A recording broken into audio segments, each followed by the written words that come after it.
স্লোগানটা দিয়ে থাকি।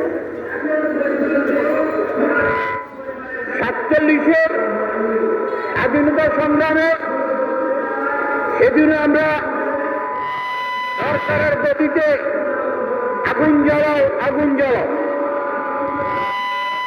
1970-এর গণঅভ্যুত্থানে, 52-এর ভাষা আন্দোলনে আগুন জ্বালাও আগুন জ্বালাও এই স্লোগান আমরা দিতে শুনেছি।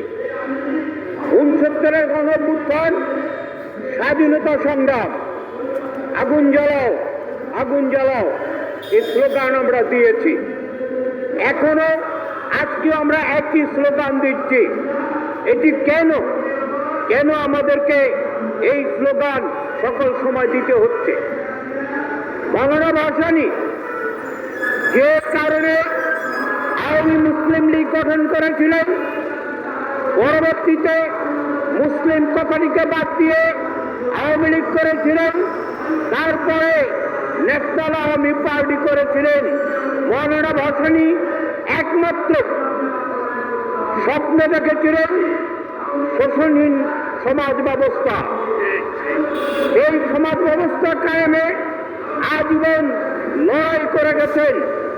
52-এর ভাষা আন্দোলনে তার সক্রিয় অবদান ছিল, 69-এর গণঅভ্যুত্থানে তার সক্রিয় অবদান ছিল, স্বাধীনতা যুদ্ধে তার সক্রিয় অবদান ছিল।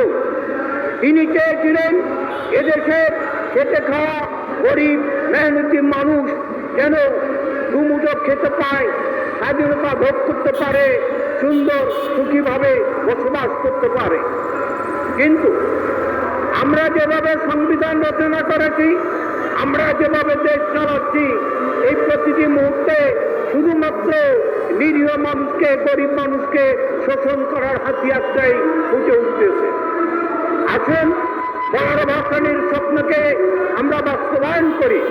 মৌলানা ভাসানী যে স্বপ্ন দেখেছিলেন, এই মেহনতি মানুষের, বাংলার মেহনতি খেটে খাওয়া মানুষের যে স্বপ্ন দেখেছিলেন, যে অঙ্গীকার করেছিলেন, সেই অঙ্গীকারকে বাস্তবায়নে, সেই স্বপ্নকে বাস্তবায়নে মৌলানা ভাসানী অনুসারী পরিষদে আপনারা যোগদান করুন এবং সম্মিলিত প্রয়াসে ভাসানীর চর্চা নিজেরা গ্রহণ করুন।